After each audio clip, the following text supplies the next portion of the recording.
Every Fortnite meta revolves around the main shotgun from that season. It's the only class of weapon that's basically required to carry to win a fight, but if the shotgun feels bad, then it can completely ruin the season. Unfortunately, Fortnite has released a lot of frustrating and annoying shotguns, and it's no surprise that every single creative map has an option for the OG pump. In this video, I'm going to break down the 3 things that Fortnite repeatedly gets wrong with shotguns, starting off with the structure damage. This one change, in my opinion, has ruined so much of box fighting for the last 2 years. Now, this didn't happen with the hammer pump, which was released at the start of Chapter 5. It started with the Gatekeeper, my least favorite shotgun of all time. Apologies for the jump scare, I know that gun can be traumatic.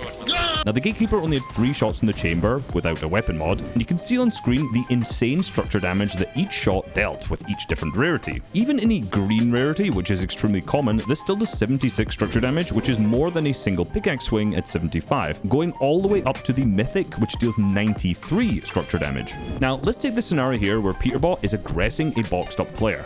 Notice how when he drops down, he just aims his crosshair at the head of the other player. Now, what can this other player actually do in this scenario? He should probably edit a wall that's in front of Peterbot, as this would give him a right-hand peek. But instead, he decided to do possibly the worst peanut butter edit I have ever seen. Now, I don't know if you know this, guys. Hopefully you do after watching my channel for so long, but you're actually meant to be behind the wall when you confirm the peanut butter edit, not at the complete other corner of the box. But because Pete's had his crosshair on his head the entire time, he just hits a 117 damage shot. Okay, so the other dude made a bad peek, and he got hit. But what if he had made a good peek in this scenario? When a brick wall is edited in a peanut butter edit, from full HP, it goes from 300 to 93 HP. And does that number sound a little familiar? This is the exact same structure damage that the Mythic Gatekeeper deals, which Pete is using. This means that even if the other player in this scenario had perfectly hugged the wall and made the best peanut butter edit possible, which we know he definitely did not, then Peterbot could have just shot once and replaced the wall. So because Peterbot is just holding his gun, looking at the other player can't make a bad edit because he will get shot, and he can't make a good edit because Pete will just replace the wall. Now watch the next elim where this player is boxed in wood.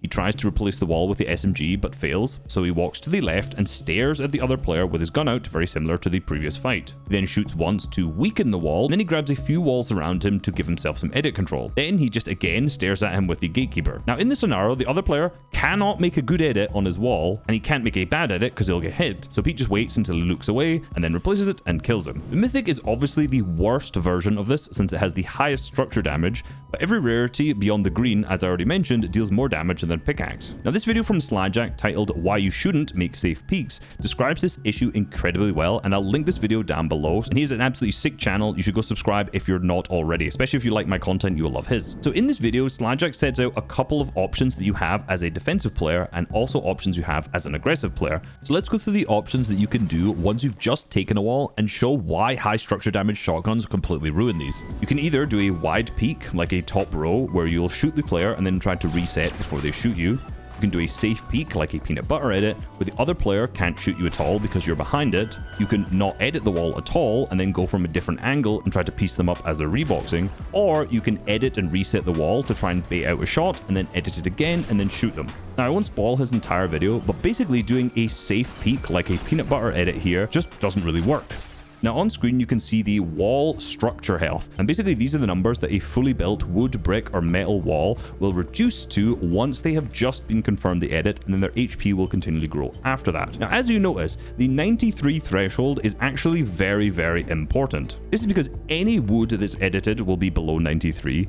Almost any edit on brick will be 93 or below outside of a window or a door, and any 4 tile or top row or wide edits done on metal will also be below this. So this means if you're the aggressive player and you just replace a wall and do a safe peek where you are behind it, other player just has to shoot once and they will be able to replace your wall instantly, making your safe peek pretty bad. Even if they don't do this, because of sprint and the fact that everyone's pretty mechanical now, by the time you're behind the safe peek and trying to get into it where you try to swing into it, a lot of players can also just sprint and get out of the box. And this is actually one of the main reasons that fights just drag on, because players just manage to continually rebox and get away from you. And if you watch a lot of the best players play, what you'll notice is a lot of the times they're just doing big 50-50 edits and trying to do them fast and trying to get a shot off before the other player can even react. Now, most of the competitive community moaned about this weapon for the entire chapter, given just how brain dead it was to get eliminations with. And the first day of Chapter 6, I must say, was probably one of my favorite days in the Fortnite scene, not because I thought Chapter 6 was one of the best chapters or seasons of all time,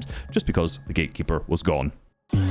But did you notice our little bait and switch? In those clips, we weren't actually using the Gatekeeper, we were using the Sentinel pump. That's because in the gold rarity, for some reason, this actually does more structure damage than the mythic Gatekeeper. Now this shotgun, unlike the Gatekeeper, has been very, very well received. I honestly don't really see that many people complain about it, and I even did a Twitter poll to see how people felt about it, and 65% of people said that they felt that it was balanced. Now looking at the damages, the Sentinel pump is very similar to a regular pump shotgun. It fires a little bit faster and has a lower body shot damage to make up for it. However, it has a high headshot damage, so those max pumps feel very good, and it basically rewards you for having good aim. Now I'm obviously talking nicely about it, but this is a video talking about things I hate about the shotguns. So why does this do 93.6 structure damage in the gold rarity? And remember that 93 threshold is actually incredibly important. All of the same frustrating interactions that happen with the Gatekeeper, you can also do with the Sentinel pump. Rather than having to reload the entire clip at once, you can reload each bullet one by one. This even more devalues the pickaxe. Why would a player ever take out their pickaxe and risk swinging on a wall when they can just shoot it with the Sentinel pump from a far distance away and then reload as they're getting closer to the wall? Worst of all, there's no delay in shooting when you're reloading. So now that interaction from earlier where you just aim at a player's head through a wall is made even stronger because you can continually reload as you do it. But with pump shotguns that have lower structure damage, all of this really isn't an issue. The main current pump shotgun in the meta is the Thunder Pump. Now this has a structure damage of 60.5 in the gold rarity in comparison to the 93.6 of the gold Sentinel. Now if we look again at the edit structure health, we'll notice that the only walls that go beneath this HP are just big wide edits, which are the big 6-tile edits that most players use for pre-editing. This means that from full health, there are no realistic scenarios where players edit a wall and then it is pump replaceable. And this completely changes everything about defensive box fighting. Now if you're going to aggress a wall, you can't just do that same thing where you hold your pump over the other player's head, because if they actually make a good edit in this instance, they're going to have the advantage again, which allows defensive players to actually have some comeback mechanics. This also means because shotguns do less damage, players actually have to take out their pickaxes more, so defensive players yet again have more opportunities to take a shot. Even for defensive players, if the wall is just replaced and taken from them and the other player edits immediately, there's a lot of scenarios where this wall will actually go beneath 50 HP because it wasn't at full HP before it was actually edited. This means that defensive players can replace the wall back if it's just been stolen and edited from them. Now, I never thought I'd be all for increasing the strength of defensive box fighting because players just make a million boxes already as it is, and some fights are just very frustrating. But I really don't like the fact that with shotguns with high structure damage, you are punished for making a good edit. Now, don't get it twisted. I also hate the Thunder shotgun, but for completely different reasons, and that takes us on to the second thing that Fortnite continually gets wrong with shotguns: reload time.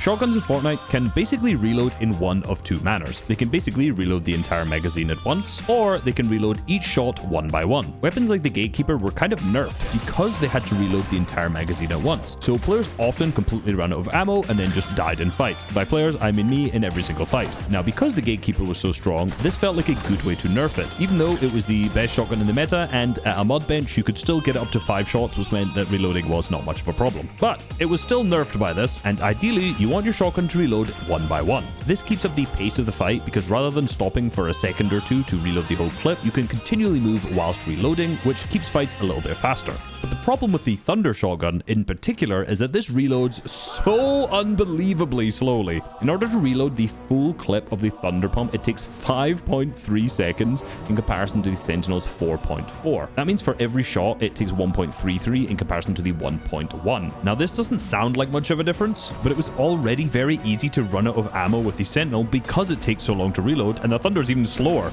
This feels even slower if you've played with the regular pump shotgun, as this only takes 0.74 seconds to reload each shot. Remembering to reload your shotgun is absolutely a skill that has to be learned, but shotguns with really slow reload time just slow down the pace of fights and make it feel frustrating to box fight with. For shotguns that have a high structure damage, I understand having a slow reload time, but for guns like the Thunder, which have a really low structure damage, there's just literally no reason to have it reload this slow. Now, in reference to this, I made this meme on Twitter, and I got this comment which said, "I don't know, am I the only one that feels like the pullout time on it is good though? Kind of like my pullout game in college." Now, for those unaware, the Thunder shotgun actually has the slowest pullout time of any pump shotgun ever released, which is a great segue to the third mistake that Fortnite always makes with shotguns, and that is pullout time.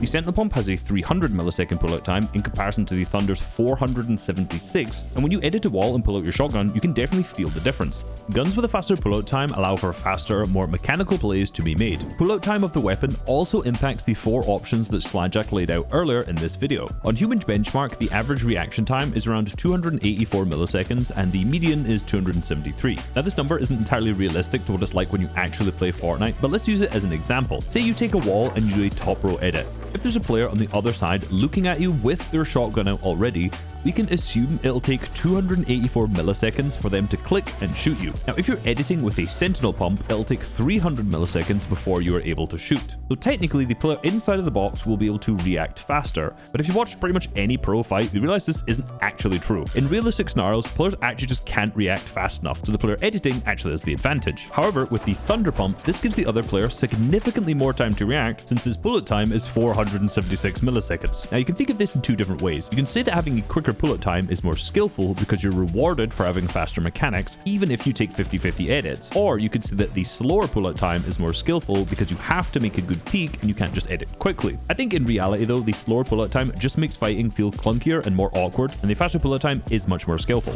Now, there's actually only 2 shotguns that Fortnite has ever released that don't make these 3 mistakes. The first one is the Hammer Pump shotgun, and the second is the ACP Scatter, which was in the Star Wars mini-season. Hopefully we'll get some better shotguns that fit this in the future, but I may have seen a leak going forward. I will not comment here if you don't want to hear the spoilers, but let's just say it doesn't fit all 3 of these categories. Like, subscribe, use code RESUB, and click on this video if you want to see some more. Peace.